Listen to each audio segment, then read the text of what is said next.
finally coming down a little bit to reality. Home invasion. 3 guys, 1 gun between them. My back was to them in the kitchen. Heather was right behind me. We were getting ready to leave to go for a bike ride. She said, "Oh my God, oh my God." I looked over my shoulder. She was crouched down, had collapsed to her feet, or collapsed to a crouching position. 3 guys coming in, 1 pointing a gun at me.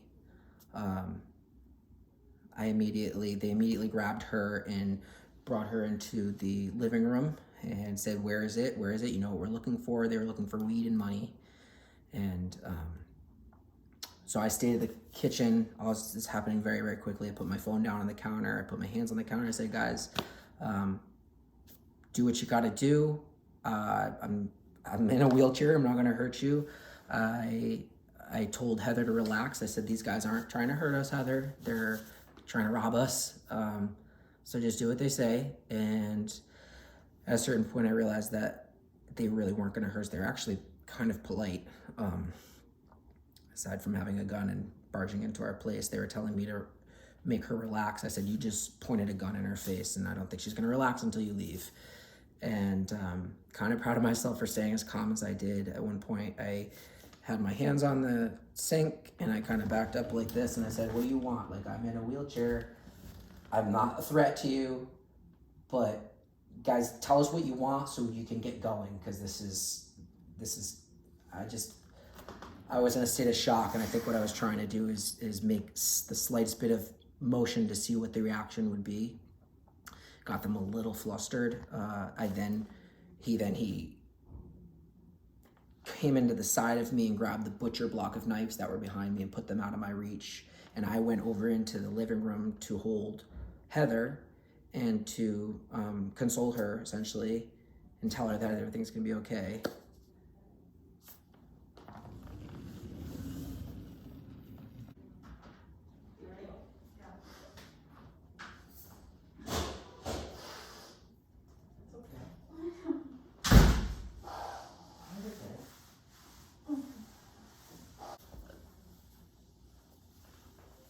Seriously, if it wasn't for you. What? If it wasn't for you.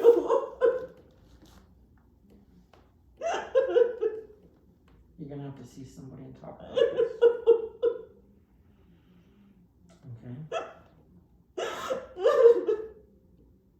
It's over. I know, and it could have been so much worse.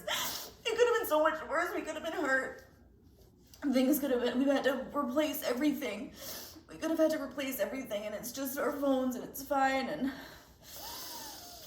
it's just like, to have a gun pointed at you, like, it's not ever anything I ever wanted to experience. And like, you know, one of the cops was saying to me in the precinct, he was like, "We knew that when that building was being opened to apartments, that we were worried about it." They're gonna target people, young people with money that could live here. Yeah, but they said this is a problem area, and it's like, I know people are like, "Oh, Pawtucket," and like, it's just like, I didn't want to think that, because like we've had like really positive experiences here, you know. No, I wasn't worried. I don't think you should be. That was a 1 in a billion chance that could happen. I know. I mean, not that it was 1 in several hundred million chance that could happen. I mean, it doesn't happen a lot. I mean, they say it happens a lot, but per house, per Yeah, doesn't happen that often, and especially in a place that they have to get through 3 doors. I know. So I told her 3 doors, so she and then with all of the apartments in here, they picked our apartment. Like, it was just extremely shit luck. Yeah. I didn't think at any moment that we were really in danger of being killed. That's not really how those things work. I know, but it's the feeling of being violated and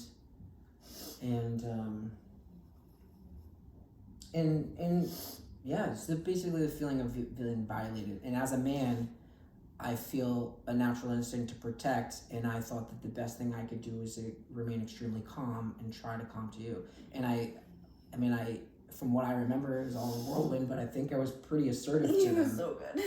You know, I was like, It's like, could you please tell her that she's okay and that you're not going to hurt her? And I made him give you a chair. Like, I wasn't really scared of them. I was more pissed off, and obviously I couldn't make a move being in a wheelchair and with three It doesn't of them, matter. I There was wasn't three having of them. there was three of The them. cops said that. Fucking Rambo cops was like, dude, I would have done the same thing. Just keep calm, keep you calm, and eventually we have windows right here. I'm talking to the camera now. And on the other side of the courtyard, there's other windows. I saw people walking. I made eye contact with one of the girls. I waved to them. One of the three started saying, yo, he's waving, telling the other guys. And I said, yeah, I'm waving, and people can see us. And these are massive windows, and those are massive windows. There's people over and there. You guys should probably do what you got to do quick, because you're not safe right here with all these eyes on you. And almost immediately they left. So they said that someone in this building is selling weed or drugs or something.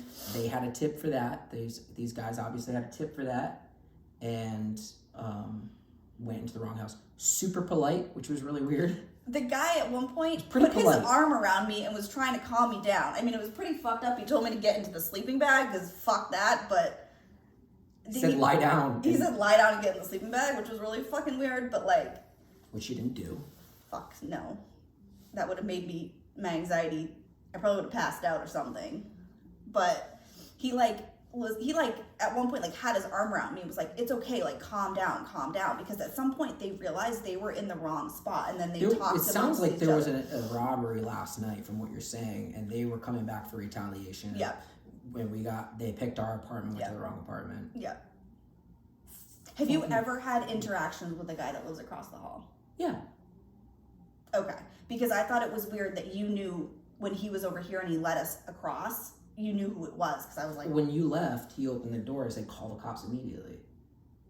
I said, call. Oh. You left to go over to the market. Yeah. To get somebody. Yeah. He then opened the door and said, call the cops immediately. It was an armed home invasion. Mm-hmm. We need the cops here. They took our phones. Yeah. And that's when we went over there, started talking to them and using their phones. And he came over and... Oh, okay. Okay. So... All right, so I interpreted that incorrectly, because I was like, I don't know why he was over there, but he was obviously coming to make sure we were okay. We're just trying to go for a bike ride.